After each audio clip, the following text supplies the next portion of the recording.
नमस्कार मु ज्योतिष प्रशांत आज आपण को ही टैरो कार्ड वीडियो को स्वागत करुच्ची। चलतु देखा आज ये वीडियो रे आपणकर पार्टनरकर कौन आपण प्रति फीलिंग्स रोची तांकर मन में कौन आपण प्रति चली।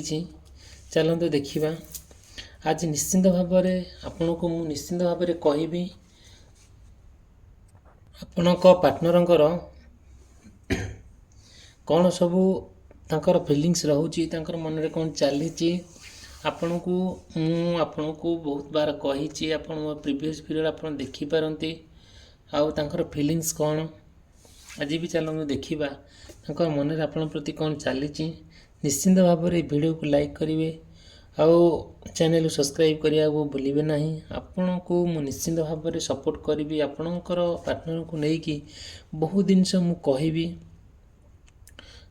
जोटा कि आपणकर लाभदायक हम जोटा कि आप कम आसो आप सब जापर आदि टीले मात्र सन्देह नहीं। चलते आरंभ करवा ये टैरो कार्ड रीडिंग वीडियो को आ निश्चिंत भाव में ये चैनल को सब्सक्राइब करने भूलिए ना लाइक करने को भूलिए ना। देखु आज दिन टी देखु आज तो वर्षा दिन वर्षा लगी रही आ वर्षा पागरे ये वर्षा सीजन रे आपणकर मनोभाव प्रति कौन रोचे सी कौन जानवा चाहूँगी। चलतु देखा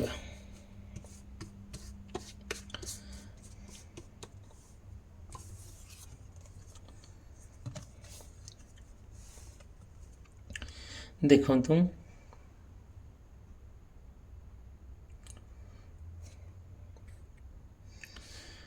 आपणक आपणक पार्टनर भितर जो रिलेशनशिपटा चली जो आपणक भितर गोटे अमाप भल पाइबा जो भल पाइबाटा अविश्वसनीय जोटा कि संपूर्ण भाव में आपणक जीवनर गोटे गतिपथ जितेबाला से आसिक आपण सहित मिसिले आपण जीवनर गतिपथ संपूर्ण परिवर्तन है। बहु समय धरिकी आपण बहुत दीर्घ वर्ष धरिकी आपण भितर गोटे संपर्क स्थापन है।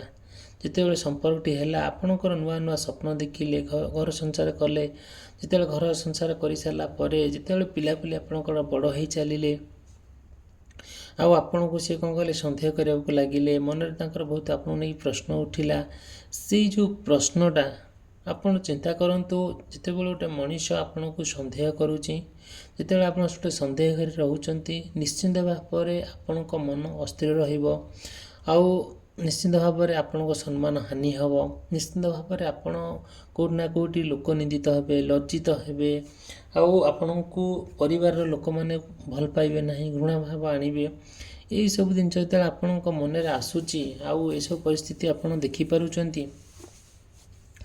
आउ देखिए आउ गोटे है कौन यही सब जिन जो आपण परिवार भितर जो अशांति सृष्टि होची से आपणकर गोटे निंदा अपवाद मनुष्य बंचुंट से समय मुझे गोटे भल कथाटे कहबी जोटा कि आप ट्राए करूँ निश्चिंत भाव में आपण आपण पार्टनर को लेकिन जो सब समस्याटा देखा आप निश्चिंत भाव में आप गोटे अंडरस्टांडिंग गोटे बुझाणा आप भर हो गोटे विश्वास आणतु जदिपि आप माइंड सब जिन न रोचे निश्चिंत भाव में मत कहे आउ मु निश्चिंत मोर पर्सनाल रीडिंग रे आपन को किछा रिमेडीज कहबी किछटा जिनस सजेस्ट करी जोटा कि आपण जीवन संपूर्ण भाव में पूरा ठीक ठाक हो किसी प्रोब्लेम हम ना।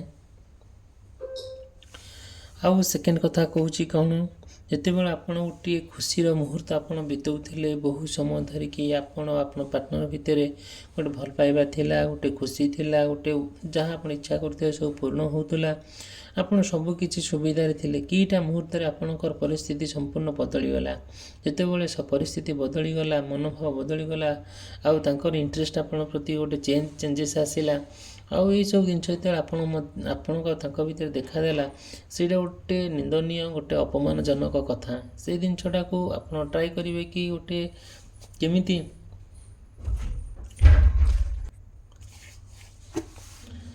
निश्चिंत भाव में यहाँ ଆପଣଙ୍କର ଗୋଟେ ଫଳପ୍ରଦ ହେବ।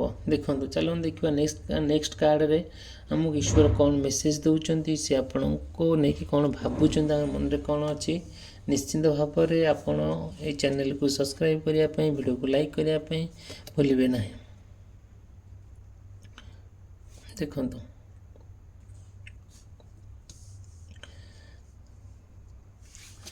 ଆପଣଙ୍କ ପାର୍ଟନରଙ୍କ ଭିତରେ ଯେଉଁ ଯାହା ସ୍ୱପ୍ନ ଦେଖିଛନ୍ତି, ଯାହା ଆପଣଙ୍କର ଲକ୍ଷ୍ୟ ଅଛି, ଯେ ପର୍ଯ୍ୟନ୍ତ ଆପଣ ଲକ୍ଷ୍ୟ ଫୁଲଫିଲମେଣ୍ଟ ନ ହେଇଛି ସେ ପର୍ଯ୍ୟନ୍ତ ପଛଘୁଞ୍ଚା ଦେବା ପାଇଁ ପଛଘୁଞ୍ଚା ଦେଉନାହାନ୍ତି। ଦେଖନ୍ତୁ ଗୋଟେ କଥା ହେଲା କ'ଣ, ଯେତେବେଳେ ଆପଣ ଆଉ ଆପଣ ପାର୍ଟନରକୁ ନେଇକି ସବୁବେଳେ ଗୋଟେ ଆଙ୍ଗଜାଇଟି ମନରେ ଆସୁଛି, ଗୋଟେ ଡିପ୍ରେସନ୍ ଲେଭେଲକୁ ପଳାଉଛନ୍ତି, ମନରେ ଗୋଟେ ତୀବ୍ର ଯନ୍ତ୍ରଣା, ସେଇ ଯନ୍ତ୍ରଣାଟାକୁ ଆପଣ କେଉଁଠି ପରିପ୍ରକାଶ କରିପାରୁନାହାନ୍ତି। ଯଦିଓ ବି କେଉଁଠି ପରିପ୍ରକାଶ କରୁଛନ୍ତି, ଆପଣ ଲୋକ ନିନ୍ଦିତ ହେଉଛନ୍ତି, ଲୋକ ହସା ହେଉଛନ୍ତି। ସମାଜରେ ଆପଣଙ୍କର ଯେଉଁ ମାନ ସମ୍ମାନ ଅଛି ତା ମଧ୍ୟ ଲୋକ ଆପଣ ମାନ ସମ୍ମାନ ଉପରେ ଆକ୍ଷେପ କରୁଛନ୍ତି, ଆଙ୍ଗୁଠି ଦେଖାଉଛନ୍ତି।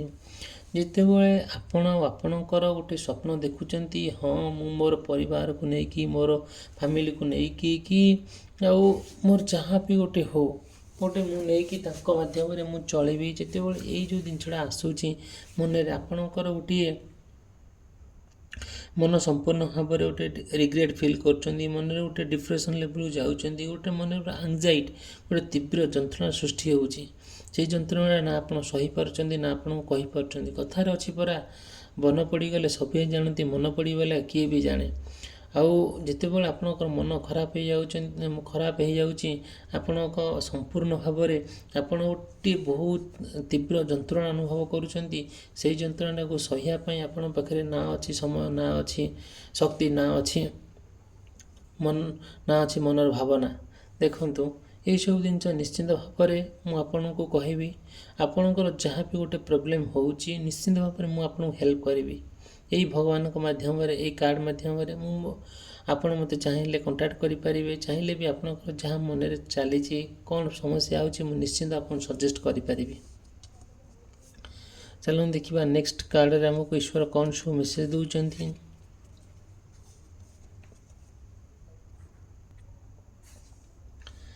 ଦେଖନ୍ତୁ ଆପଣଙ୍କ ପାର୍ଟନରଙ୍କ ଭିତରେ ତାଙ୍କର ଯାହା ମନରେ ଅଛି, ସେ ଆପଣଙ୍କଠାରୁ ଯାହା ଆଶା କରୁଛନ୍ତି, ସେ କ'ଣ ଚାହୁଁଛନ୍ତି, ଗୋଟିଏ ଯେତେବେଳେ ଗୋଟେ ପରିସ୍ଥିତିଟା ଖରାପ ହେଇଯାଉଛି ଦିନକୁ ଦିନ, ସେଇଠି ଆପଣ ଆଉ ଆପଣଙ୍କ ପାର୍ଟନରଙ୍କ ଭିତରେ କିଛିଟା ସମସ୍ୟା ଦେଖାଦେଉଛି। ଯେତେବେଳେ ସମସ୍ୟା ଦେଖାଦେଉଛି ସେତେବେଳେ ଆପଣ କ'ଣ କରୁଛନ୍ତି, ଗୋଟିଏ ନୂଆ ଟାଇମ୍ ଯେତେବେଳେ ଆସୁଛି, ଗୋଟେ ସମୟର ପରିବର୍ତ୍ତନ, ଗତିଶୀଳ ପରିବର୍ତ୍ତନ ଦେଖାଯାଉଛି, ଆପଣ ବାଲାନ୍ସ କରିବା ପାଇଁ ଟ୍ରାଏ କରୁଛନ୍ତି। ଗୋଟେ ସେଇ ପରିସ୍ଥିତିକୁ ଗୋଟେ ନେଗୋସିଏସନ୍ କରିବାକୁ ଟ୍ରାଏ କରୁଛନ୍ତି, ଯେଉଁଟାକି ଆପଣ ତାଙ୍କ ଭିତରେ ଗୋଟେଟା କମିଟମେଣ୍ଟ ହେଉଛି, ଯେ ସେଇ କମିଟମେଣ୍ଟକୁ ନେଇକି ଆପଣ କେତେ ଦୂର ଫଳପ୍ରଦ ତାହା ମଧ୍ୟ ଆପଣ ନିଜେ ସେଇ ପରିସ୍ଥିତିରେ ଥାଇକି ଅନୁଭବ କରିପାରୁଛନ୍ତି। ଯେତେବେଳେ ଆପଣ ଆଉ ଆପଣଙ୍କ ପାର୍ଟନରଙ୍କ ଭିତରେ କିଛିଟା ସମସ୍ୟା ଉପୁଜୁଥାଏ, ସିଏ ବି ଯେତେବେଳେ ଆପଣଙ୍କ ଠାରୁ ଗୋଟେ ଭଲ ଆଶା କରୁଥାନ୍ତି, ଆପଣ ସେଇ ଭଲ ଜିନିଷଟା ଆପଣଙ୍କ ଭିତରେ ସେ ଦେଖିପାରୁନାହାନ୍ତି। ସେଇ କଥାକୁ ନେଇକି, ସେଇ କାମକୁ ନେଇକି ସେ ତାଙ୍କ ମନରେ ବହୁତ ରିଗ୍ରେଟ୍ ଫିଲ୍ କରୁଛନ୍ତି ଆପଣ ପାର୍ଟନର। ଦେଖନ୍ତୁ ଗୋଟେ କଥା କହିବି, ଆପଣ ଯେତେବେଳେ ଆପଣ ପାର୍ଟନର ସହିତ ଯେତେବେଳେ ଗୋଟେ କ'ଣ ନେଗୋସିଏସନ୍ କରୁଛନ୍ତି, ଗୋଟେ ଟାଇମ୍ଟାକୁ ବାଲାନ୍ସ କରୁଛନ୍ତି, ସେତେବେଳେ ସେ କିଛି ନା କିଛି କୌଣସି ନା କୌଣସି ପରିସ୍ଥିତିକୁ ଆଖି ଆଗରେ ରଖିକି ଆପଣଙ୍କୁ ସେ ଖରାପ ଭାବୁଛନ୍ତି। ସେଇ ଖରାପଟା ଗୋଟେ ଗୋଟେ ଚିରସ୍ଥାୟୀ ନୁହଁ, ସେଇଟା ହେଲା ଗୋଟେ କ୍ଷଣସ୍ଥାୟୀ। ଦେଖନ୍ତୁ ପ୍ରତ୍ୟେକ ମଣିଷ ଜୀବନରେ କିଛି ନା କିଛି ଗୋଟେ ଭୁଲ ଥାଏ। ପ୍ରତ୍ୟେକ ମଣିଷ ଯେତେବେଳେ ମଣିଷ ପାଦ ପକାଇଥାଏ ସେତେବେଳେ ବି ଭୁଲ ଥାଏ। ଭୁଲଟା ସବୁଦିନ ପାଇଁ ରହିନଥାଏ। ଭୁଲଟା କିଛି ମୁହୂର୍ତ୍ତ ପାଇଁ ଆସିଥାଏ, ତାପରେ ମଣିଷ ନିଜର ପରିସ୍ଥିତି ଅନୁଯାୟୀ ବଦଳିଯାଏ। ମନର ଭାବନା ପ୍ରତିଦିନ ଚେଞ୍ଜେସ୍ ଆସେ। ସମସ୍ତଙ୍କର ଭାବନା ଗୋଟିଏ ପ୍ରକାର ହୋଇନଥାଏ।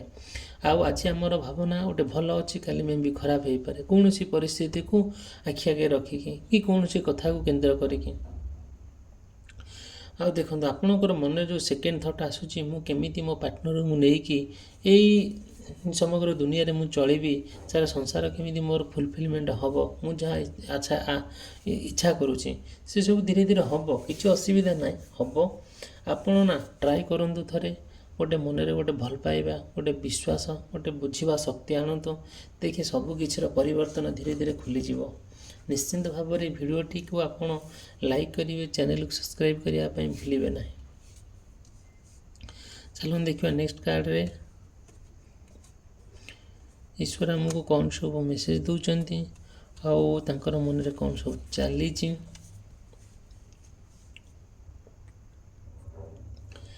ଦେଖନ୍ତୁ, ଆପଣ ଆଉ ଆପଣଙ୍କର ପାର୍ଟନରଙ୍କର ସେ ଚାହୁଁଛନ୍ତି, ତାଙ୍କର ମନରେ ଯାହା ସବୁ ଭାବନା ଆସୁଛି, ଯାହା ସବୁ ତାଙ୍କର ଫିଲିଙ୍ଗସ୍ ଆସୁଛି, ଯାହା ସବୁ ଜିନିଷ ତାଙ୍କ ମନରେ କ୍ରିଏଟ୍ ହେଉଛି, ସେ ଆପଣଙ୍କ ସହିତ ଟିକେ ସେୟାର କରିବାକୁ ଚାହୁଁଛନ୍ତି। କିନ୍ତୁ ନା ଗୋଟିଏ କଥା ହେଲା କ'ଣ, ଯଦିଓ ଆଉ ଆପଣଙ୍କ ତାଙ୍କ ଭିତରେ ଗୋଟେ ଅମାପ ଭଲ ପାଇବା ଥାଏ, ସବୁବେଳେ ଆପଣ ତାଙ୍କ ମନ ଜିତିବାକୁ ଟ୍ରାଏ କରୁଛନ୍ତି, ବଟ୍ ସେଇ ଜିନିଷଟା ହେଇପାରୁନି। ଯେତେବେଳେ ମଣିଷ ଆଉ ଜିତୁ ଜିତୁ ହାରିଯାଏ, ଆଉ ସେଇ ସମୟରେ କ'ଣ ହୁଏ, କାହାର ନା କାହାର ଗୋଟେ ଆଶ୍ରୟ ନେଇଥାଏ। ଯେତେବେଳେ ଦେଖିବେ ଗୋଟେ କଣ୍ଟ୍ରୋଲ କରିବା ପାଇଁ ସେ ଟ୍ରାଏ କରିଥାଏ, କାହାକୁ କଣ୍ଟ୍ରୋଲ କରିଥାଏ, ତାର ଅପୋନେଣ୍ଟକୁ। ଦେଖନ୍ତୁ, ଆଉ ଯେତେବେଳେ ଆପଣ ଗୋଟେ ଦିଗହରା ହେଇଯାଉଛନ୍ତି, ମାନେ ଟ୍ରାଏ କରୁଛନ୍ତି କି ଆପଣ କୌଣସି ବାଟରେ ଆପଣଙ୍କ ସାମ୍ନାରେ ମାନେ ଏକା ଭଳି ଦୁଇଟା ରାସ୍ତା ଅଛି, ଗୋଟେ ରାସ୍ତାରେ ଭଲ ଅଛି, ଗୋଟେ ରାସ୍ତାରେ ଖରାପ ଅଛି। ଆପଣ ଟ୍ରାଏ କରୁଛନ୍ତି କି କିନ୍ତୁ ଦୁଇଟାଙ୍କ ରାସ୍ତା ଏକା ଭଳି, ଆପଣ କିଛି ବି ଜାଣିପାରିବେନି କେଉଁଟାରେ ଭଲ ଅଛି ଖରାପ ଅଛି। କିନ୍ତୁ ଆପଣ କ'ଣ କରିବେ, ଗୋଟିଏ ରାସ୍ତା ହିଁ ଚଏସ୍ କରିବେ। ଯେତେବେଳେ ଗୋଟିଏ ରାସ୍ତା ଚଏସ୍ କରିବେ, ସେ ମେ ବି ସେ ରାସ୍ତାରେ ଖରାପ ଥାଇପାରେ, ଭଲ ଥାଇପାରେ, କାହିଁକିନା ଆପଣ ଜାଣନ୍ତି ନାହିଁ। ଯଦିଓ ବି ଆପଣ ଖରାପ ରାସ୍ତାରେ ଆପଣ ଗଲେ, ବହୁତ ଜିନିଷ ଖରାପରେ ହିଁ ହେଇଥାଏ। ଯଦିଓ ସେ ଖରାପଟା ହେଇଥାଏ, ଆପଣ ଟ୍ରାଏ କରିବେ କ'ଣ, ପରିସ୍ଥିତି ଅନୁଯାୟୀ ବଦଳିବା ପାଇଁ। ଆପଣ ଜଣେ ଯେତେବେଳେ ଖରାପ ମଣିଷଟେ ମାନେ କ'ଣ ଖରାପ ରାସ୍ତାରେ ଯାଉଛନ୍ତି, ଆପଣ ନିଶ୍ଚିନ୍ତ ତା ମାନେ ନୁହେଁ ଯେ ଆପଣ ଖରାପ ମଣିଷ, ଆପଣ ଜଣେ ଭଲ ମଣିଷ, ପଜିଟିଭ୍ ମଣିଷ। କିନ୍ତୁ ଖରାପ ପରିସ୍ଥିତିକୁ ନେଇକି ଆପଣ ସେଇଠୁ ବଦଳିବାର ଅଛି। ଆପଣ ସେଇଠୁ କିଛିଟା ମାଇଣ୍ଡରେ ନୂଆ ଆଇଡ଼ିଆ ଆଣିବାର ଅଛି, କିଛି ବୁଦ୍ଧି ପ୍ରୟୋଗ କରିବାର ଅଛି। ଆପଣ ତ ଦେଖନ୍ତୁ, ଯଦିଓ ଭଲ ରାସ୍ତାରେ ପଳେଇଲେ ତ ଠିକ୍ ଅଛି, ଆଉ ଜୀବନ ଚଲାପଥ ତ କୁସ୍ମିତ ହେଇଯିବ, ଚଲାପଥ ତ ପୁରା ସମ୍ପୂର୍ଣ୍ଣ ଭାବରେ ପୁରା ଭଲରେ ପୁରା ବିତିଯିବ। କିନ୍ତୁ ଯଦିଓ ବି ସେଇ ଏକା ଭଳି ରାସ୍ତା ଦେଖାଯାଉଥିବା, ଗୋଟେ ଭଲ ଅଛି, ଗୋଟେ ଖରାପ ଅଛି, ଆପଣ ଯଦିଓ ବି ଅନଫର୍ଚୁନେଟଲି କୌଣସି ଦୁର୍ଭାଗ୍ୟବଶତଃ ଆପଣ ଖରାପ ରାସ୍ତାରେ ଗଲେ, ସେଇ ଖରାପରେ ବହୁତ ଅନେକ ସମସ୍ୟା ଦେଖାଦେବ, ଆଉ ବହୁତ ଆପଣ ଫ୍ରଷ୍ଟ୍ରେସନ୍ ହେବେ, ଦୁଃଖ ପାଇବେ, ଆଉ କଷ୍ଟ ପାଇବେ, ଯନ୍ତ୍ରଣା ପାଇବେ। କିନ୍ତୁ ସେ ଦୁଃଖ, କଷ୍ଟ, ଯନ୍ତ୍ରଣାକୁ ଆପଣ ସହ୍ୟ କରିକି, ଯେତିକି ଟଲରେଟ୍ କରିକି, ଆପଣ ବୁଝିକି ଯଦି ସେଇ ଜିନିଷଟାକୁ ଅତିବାହିତ କରିଦେଲେ ନା, ଦେଖିବେ ନିଶ୍ଚିନ୍ତ ଭାବରେ ଆପଣଙ୍କର ଜୀବନରେ କିଛି ବି ପ୍ରୋବ୍ଲେମ୍ ଆସିବ ନାହିଁ। ପ୍ରୋବ୍ଲେମ୍ ଆମେମାନେ ମଣିଷ, ପ୍ରତ୍ୟେକ ମଣିଷ ଜୀବନରେ କିଛି ନା କିଛି ଭୁଲ ଆସେ, କିଛି ନା କିଛି ଠିକ୍ ଆସେ। ପ୍ରତ୍ୟେକ ମଣିଷ ଜୀବନରେ କିଛି ରାଗ ଆସେ, ଅଭିମାନ ଆସେ, ଅହଙ୍କାର ଆସେ, ଲଭ୍ ଆସେ, ସେକ୍ସ ଆସେ, ସବୁ ଜିନିଷ ମଣିଷ ମନରେ, ମଣିଷ ଶରୀରରେ ଭରି ହେଇକି ରହିଛି। କିନ୍ତୁ ସେଇ ମଣିଷ ଦିନେ ଭଲ ଲୋକ ହେଇଯାଏ, ସେଇ ମଣିଷ ଦିନେ ଖରାପ ଲୋକ ହେଇଯାଏ। ପରିସ୍ଥିତିକୁ ନେଇକି ଆପଣ ଯେତେବେଳେ ଆପଣଙ୍କ ପାର୍ଟନରଙ୍କୁ ନେଇକି ମନରେ ଆପଣଙ୍କର ବହୁତ ପ୍ରଶ୍ନ ଆସୁଛି ନା, ସେଇ ପ୍ରଶ୍ନ ସବୁବେଳେ ନା କେବେ ପଜିଟିଭ୍ ହେଇନଥାଏ, ବି କେତେବେଳେ ନେଗେଟିଭ୍ ହେଇନଥାଏ। ଯେତେବେଳେ ପଜିଟିଭ୍ ଆପଣ ଜାଣିବାକୁ ଚାହୁଁଛନ୍ତି କି ନେଗେଟିଭ୍ ଜାଣୁଛନ୍ତି, ନିଶ୍ଚିନ୍ତ ଭାବରେ ମୁଁ ଆପଣଙ୍କୁ କହିବି। ଆପଣ ନିଶ୍ଚିନ୍ତ ଭାବରେ ମୋର ଭିଡ଼ିଓକୁ ଲାଇକ୍ କରିବେ, ମୋର ଚ୍ୟାନେଲ୍ ସବସ୍କ୍ରାଇବ୍ କରିବେ। ଯଦି ଆପଣଙ୍କର ମନରେ ବହୁତ ପ୍ରଶ୍ନ ଆସୁଛି, କିଛି ଜାଣିବାକୁ ଚାହୁଁଛନ୍ତି, ନିଶ୍ଚିନ୍ତ ମୋତେ କଣ୍ଟାକ୍ଟ କରିବେ। ଦେଖନ୍ତୁ, ଗୋଟେ କଥା ହେଲା କ'ଣ, ଆପଣ ସବୁବେଳେ ଆପଣ ପାର୍ଟନରଙ୍କୁ କରେଜ୍ କରୁଛନ୍ତି, ମାନେ ସପୋର୍ଟ କରୁଛନ୍ତି, ବଟ୍ ସେ ଆପଣଙ୍କ ସପୋର୍ଟଟା ଠିକ୍ ସେ ମାନୁନାହାନ୍ତି, ଯେଉଁଟାକି ତାଙ୍କୁ ଠିକ୍ ସୁଇଟେବଲ୍ ଲାଗୁନି। ସେ ସେ ସପୋର୍ଟଟା ସେ ଚାହୁଁଛନ୍ତି ଅଲଗା ବାଟରେ ଲଗାଇବା ପାଇଁ। ସିଏ ଅନ୍ୟ ଏକ ଥାର୍ଡ଼ ପାର୍ଟି ସହିତ ଆଟ୍ରାକ୍ସନ୍ ହେଉଛନ୍ତି। ଯେତେବେଳେ ଗୋଟେ ମଣିଷ ଜୀବନରେ ଥାର୍ଡ଼ ପାର୍ଟି ସହିତ ଆଟ୍ରାକ୍ସନ୍ ହୁଏ, ସେଇଠି ଗୋଟେ ମଣିଷ ନିଶ୍ଚିନ୍ତ ଭାବରେ ଆଉ କ'ଣ କରିଥାଏ, ନିଜକୁ ଆଉ ସହିପାରିନଥାଏ, ବହୁତ କଷ୍ଟ ହେଇଥାଏ।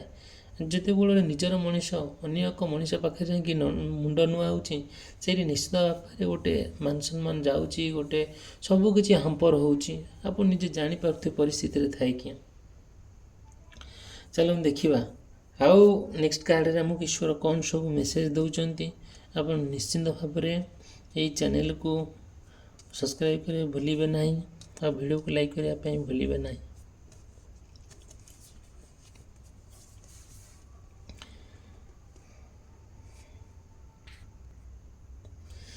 ଦେଖନ୍ତୁ ଆମର ଏଇ କାର୍ଡ଼ରେ ଆମକୁ ଈଶ୍ୱର କେମିତି ସବୁ ବଢ଼ିଆ ବଢ଼ିଆ ମେସେଜ ଦେଉଛନ୍ତି। ଦେଖନ୍ତୁ ଯଦିଓ ଆପଣ ନା ଆଉ ଆପଣଙ୍କ ପାର୍ଟନର ନେଇକି ସବୁବେଳେ ଇଣ୍ଡିପେଣ୍ଡେଣ୍ଟ ରହିବାକୁ ଟ୍ରାଏ କରୁଛନ୍ତି, ଯେତେବେଳେ ଇଣ୍ଡିପେଣ୍ଡେଣ୍ଟ ଆପଣ ରହୁଛନ୍ତି ରହିବା ପାଇଁ ଡିସାଇଡ଼୍ କରୁଛନ୍ତି, ସେହି ସମୟରେ ଅନେକ ଲୋକ ଯେପରିକି ଆପଣଙ୍କର ପରିବାର ଲୋକ, ସାଙ୍ଗସାଥି ଲୋକ, ତାଙ୍କର ଲୋକ, କିଛିଟା ରିଲେଟିଭ୍ ଆପଣଙ୍କୁ ଏସବୁ ଇଣ୍ଡିପେଣ୍ଡେଣ୍ଟ କରିବା ପାଇଁ ଦେଉନାହାନ୍ତି। ତାଙ୍କ ମନରେ ଅନେକ ପ୍ରଶ୍ନ ଆସୁଛି। ଯଦିଓ ବି ଏ ଦୁଇ ଜଣ ଆମ ପରିବାର ଠାରୁ କି ଆମଠାରୁ ଦୂରେଇ ଯାଉଛନ୍ତି, ଇଣ୍ଡିପେଣ୍ଡେଣ୍ଟ ହେଇଯାଉଛନ୍ତି, ଆପଣଙ୍କଠାରୁ ଯେଉଁ ସୁବିଧା ସୁଯୋଗ ସିଏ ପାଉଛନ୍ତି ସେମାନେ ପାଇବା ତାଙ୍କର ବନ୍ଦ ହେଇଯିବ। ତାଙ୍କ ମନରେ ଏହା ଚାଲିଛି, କିନ୍ତୁ ବଟ୍ ଆପଣ ସେମିତିକା ମନୋଭାବ ରଖିନାହାନ୍ତି। ଯେତେବେଳେ ଆପଣ ସେମିତିଆ ମନୋଭାବ ରଖିନାହାନ୍ତି, ତାଙ୍କ ମନରେ ଯିଏ ଆପଣଙ୍କ ପାଇଁ ଘେରୁଛି ସିଏ ବି ବହୁତ କଥା ଆପଣଙ୍କୁ ନେଇକି ଭାବୁଛନ୍ତି। ସେଇ ଭାବନା ଭିତରେ ଯେଉଁଟାକି ସେ ଆପଣଙ୍କୁ ସପୋର୍ଟ କରୁନାହାନ୍ତି, ଗୋଟେ ନିନ୍ଦା ଅପବାଦ କରୁଛନ୍ତି, ନିନ୍ଦା କରୁଛନ୍ତି, ଖରାପ ଭାବୁଛନ୍ତି। ଆଉ ଆପଣଙ୍କର ଗୋଟେ ଡେଟରମାଇନେସନ୍ ଅଛି, ଆପଣଙ୍କର ଗୋଟେ ପ୍ରତିଜ୍ଞାବଦ୍ଧ, ଯେହେତୁ ଆପଣ ଯାହା ଯେମିତିଆ ପରିସ୍ଥିତି ଥିଲେ ନା ନାହିଁ ଆପଣ ପରିବାରକୁ ସପୋର୍ଟ କରିବେ, ଆଉ ଆପଣଙ୍କ ପାର୍ଟନରକୁ ସପୋର୍ଟ କରିବେ, ଆଉ ଦୁନିଆରେ ସବୁଠାରୁ ସୋସାଇଟିରେ ବହୁତ ଲୋକଙ୍କୁ ହେଲ୍ପ କରିବେ, ଆଉ ଆପଣ ବି ବହୁତ ସମ୍ମାନ ପାଇବା ପାଇଁ ଟ୍ରାଏ କରୁଛନ୍ତି, ଯେଉଁଟାକି ସବୁ ଲୋକମାନେ ଭଲ ପାଆନ୍ତୁ, ଲୋକମାନେ ଆପଣଙ୍କୁ ଜାଣନ୍ତୁ। ଏସବୁ ଜିନିଷ ନିଶ୍ଚିନ୍ତ ହେଉଛି। ଆପଣଙ୍କର ପୁରା କନଫିଡେଣ୍ଟ ରହୁଛି, ଆତ୍ମବିଶ୍ୱାସ ରହୁଛି ଯେ ହଁ ମୁଁ ଏ ଜିନିଷକୁ ନେଇକି ପାରିବି ବୋଲି, ମୁଁ ନିଶ୍ଚିନ୍ତ ଭାବରେ ଏ ଜିନିଷକୁ ନେଇକି କ'ଣ ସକ୍ସେସଫୁଲ୍ ହେବି ବୋଲି। କିନ୍ତୁ କିଛି ନା କିଛି ମୁହୂର୍ତ୍ତରେ ମଣିଷ ପରିବର୍ତ୍ତନଶୀଳ ପରିବର୍ତ୍ତନ ହେଇଯାଉଛି। ଯେଉଁ ପରିବର୍ତ୍ତନଟା ସମ୍ପୂର୍ଣ୍ଣ ଭାବରେ ତାଙ୍କ ମନରେ ଆଉ ଆପଣଙ୍କ ମନରେ ଯେଉଁ ସବୁ ଜିନିଷଟା ଚାଲିଛି ସେଇଟା ଠିକ୍ଠାକ୍ ମ୍ୟାଚିଂ ହେଉନାହିଁ। ସିଏ ଏକ ପ୍ରକାର କଥା କହିଲେ ଆପଣ ପ୍ରକାର କଥା କହୁଛନ୍ତି। ଯେଉଁ କଥାଟା ମ୍ୟାଚିଂ ନ ହେବା ପରେ ଆପଣ ଆଉ ପାର୍ଟନରଙ୍କ ଭିତରେ କିଛିଟା କନଫ୍ଲିକ୍ଟ ଲାଗି ରହୁଛି। ଯେଉଁ କନଫ୍ଲିକ୍ଟଟା, ଯେଉଁ ଖଣ୍ଡଯୁଦ୍ଧଟା, ସେଇଟା ଧୀରେ ଧୀରେ କ'ଣ ହେଉଛି, ଗୋଟେ ବିଶାଳ ଯୁଦ୍ଧରେ ପରିଣତ ହେଉଛି। ଆପଣଙ୍କ ତାଙ୍କ ଭିତରେ ଡିଷ୍ଟାନ୍ସ ମେଣ୍ଟେନ୍ କରୁଛନ୍ତି, କଥାରେ କଥା କଟାକଟି ହେଉଛନ୍ତି, ମନାନ୍ତର ହେଉଛନ୍ତି, ଏଇସବୁ ଜିନିଷ ଦେଖାଦେଉଛି। ମୁଁ ଆପଣଙ୍କୁ ଗୋଟିଏ ସଜେଷ୍ଟ କରିବି, ଯେତେବେଳେ ଏଇସବୁ ପରିସ୍ଥିତି ଆସୁଛି ଆପଣ ଭଗବାନଙ୍କୁ ଡାକନ୍ତୁ, ପ୍ରଭୁ କେମିତି ଆପଣ ନା କିଏ ହେଲେ ଜଣେ ସାଇଲେଣ୍ଟ ରୁହନ୍ତୁ। ଜଣେ କିଏ ସାଇଲେଣ୍ଟ ରହିଲେ ନିଶ୍ଚିନ୍ତ ଭାବରେ କ'ଣ ହେବ, ଆଉ ଜଣେ ନିଶ୍ଚିନ୍ତ ଭାବରେ ଅପୋନେଣ୍ଟ ଯିଏ ଥାଏ ସେ ଟିକେ ସାମୟିକ ଭାବରେ ଟିକେ ଦବିଯାଆନ୍ତି। ଆମେ ଜାଣିଛେ ପ୍ରତ୍ୟେକ ମଣିଷ ଜୀବନରେ କ'ଣ ଆସେ, ବିପଦ ଆସେ। ଯେ ବିପଦଟା କେମିତି ଆସେ, ଲହରୀ ପରୀକ୍ଷା। ଆମେ ଜାଣିଛେ ଲହରୀ ଟିକେ ନଇଁ ପଡ଼ିଲେ ବଡ଼ ବଡ଼ ଲହରୀ ମଧ୍ୟ ଆମ ଉପରେ ପଳାଇଥାଏ। ସେମିତି ବିପଦ ତ ଆସିବ, ସମସ୍ୟା ତ ଆସିବ, ଆଉ ସମସ୍ୟା ତ ଲାଗି ରହିବ। It's okay. ସମସ୍ୟା କେବେ ଚିରସ୍ଥାୟୀ ନୁହଁ, এটা କ୍ଷଣସ୍ଥାୟୀ। ଚାଲନ୍ତୁ ଦେଖିବା ନେକ୍ସଟ କାର୍ଡ଼ରେ ଆମକୁ ଭଗବାନ କ'ଣ ସବୁ ମେସେଜ ଦେଉଛନ୍ତି। ନିଶ୍ଚିନ୍ତ ଭାବରେ ମୋର ଏଇ ଚ୍ୟାନେଲକୁ ସବସ୍କ୍ରାଇବ୍ କରିବେ, ଆଉ ଭିଡ଼ିଓକୁ ଲାଇକ୍ କରିବା ପାଇଁ ଭୁଲିବେ ନାହିଁ। ଦେଖନ୍ତୁ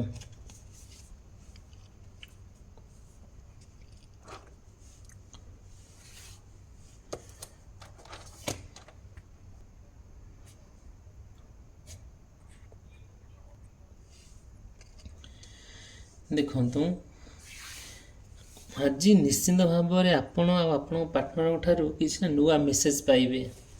ଯେଉଁ ମେସେଜ ଆପଣଙ୍କୁ ବହୁତ ଖୁସି ଆଣିଦେବ, ଯେଉଁ ଖୁସି ସମ୍ପୂର୍ଣ୍ଣ ଭାବରେ ଆପଣଙ୍କ ମନରେ ଗୋଟେ ନୂଆ ଘର କରି ତୋଳିବ, ଯେଉଁଟାକି ଆପଣ ନୂଆ ସ୍ୱପ୍ନ ଦେଖେଇବ। ଆଉ କିଛି ନା କିଛି ଆପଣ ସବୁକିଛି ତାଙ୍କ ବିଷୟରେ ଜାଣିବା ପାଇଁ ଟ୍ରାଏ କରିବେ। ଯାହା ସବୁ ନା ଆପଣଙ୍କ ଦ୍ୱାରା ସମ୍ଭବ ତାଙ୍କୁ ଆପଣ ହେଲ୍ପ କରିବେ, ସାହାଯ୍ୟ କରିବେ, ଆଉ ମହାପ ଭଲ ମଧ୍ୟ ପାଇବେ। ଯେଉଁ ଭଲଟା ସମ୍ପୂର୍ଣ୍ଣ ଭାବରେ ଆପଣ ମନରେ ଅଗାଧ ବିଶ୍ୱାସ ଆଣିଦେବ, ଯେଉଁ ବିଶ୍ୱାସ ଧୀରେ ଧୀରେ ଆପଣଙ୍କୁ ଉପରୁ ନେଇଯିବ। ଆଉ ଗୋଟେ ହେଲା କ'ଣ, ସେଇ ଆପଣଙ୍କର ପ୍ରେମର ଗୋଟେ ନୂଆ ସଂକେତ ଆପଣ ପାଇବେ, ଯେଉଁଟାକି ସମ୍ପୂର୍ଣ୍ଣ ଭାବରେ ଗୋଟେ ନୂଆ ଅପରଚ୍ୟୁନିଟି ଆପଣଙ୍କ ପାଇଁ, ଗୋଟେ ସୌଭାଗ୍ୟର ଗତିଶୀଳ ପରିବର୍ତ୍ତନ ଆପଣ ମନରେ ଦେଖାଦେବ। ଯେଉଁ ଗତିଶୀଳ ପରିବର୍ତ୍ତନକୁ ନେଇକି ଆପଣ ସମଗ୍ର ଏଇ ଦୁନିଆରେ ଆପଣ ତିଷ୍ଠି ରହିବେ, ବହୁତ ଭଲ ଜୀବନ ବିତେଇବେ। ଯେତେବେଳେ ଦେଖିବେ ଆପଣଙ୍କ ସ୍ୱପ୍ନ ନିଶ୍ଚିନ୍ତ ପୂରଣ ହେବ, ଆପଣ ଯାହା ଭାବିଛନ୍ତି ନିଶ୍ଚିନ୍ତ ସେୟା ହିଁ ହେବ। ଆଉ ଗୋଟେ କଥା କହିବି, ଆପଣ ନୂଆ ନୂଆ ଇନଫର୍ମେସନ୍ ପାଇବେ, ବହୁତ କିଛି ଆପଣ ପାଇବେ। ସବୁ କିଛିରେ ଆପଣ ମାନେ ଯେତେବେଳେ ଦେଖିବେ ଆପଣ ଆଉ ଆପଣଙ୍କ ପାର୍ଟନର ଭିତରେ କିଛି ନୂଆ ଇନଫର୍ମେସନ୍ ମିଳୁଛି, ନୂଆ ମେସେଜ୍ ମିଳୁଛି, ଆଉ ଏକ ନୂଆ ସ୍ୱପ୍ନ ଦେଖୁଛନ୍ତି, ତାକୁ ନେଇକି ଆପଣ ବହୁତ ଖୁସିରେ ଓ ଆନନ୍ଦରେ ରହିବେ। ନିଶ୍ଚିନ୍ତ ଆପଣଙ୍କର ସ୍ୱପ୍ନ ନିଶ୍ଚିନ୍ତ ସତରେ ପରିଣତ ହେବ। ଯେଉଁ ସ୍ୱପ୍ନକୁ ନେଇକି ଆପଣ ବହୁତ ଭଲରେ ରହିବେ, ଦିନଟି ଆପଣଙ୍କର ବହୁତ ଭଲରେ ବିତିବ। ଆଜିର ଭିଡ଼ିଓ ଏଇଠି ମୁଁ ସମାପ୍ତ କରୁଛି। ଧନ୍ୟବାଦ। ଆପଣ ନିଶ୍ଚିନ୍ତ ଭାବରେ ଏଇ ଚ୍ୟାନେଲକୁ ସବସ୍କ୍ରାଇବ୍ କରିବା ପାଇଁ ଭୁଲିବେ ନାହିଁ, ଆଉ ଲାଇକ୍ କରିବା ପାଇଁ ଭିଡ଼ିଓକୁ ଭୁଲିବେ ନାହିଁ। ରହିଲି, ଧନ୍ୟବାଦ।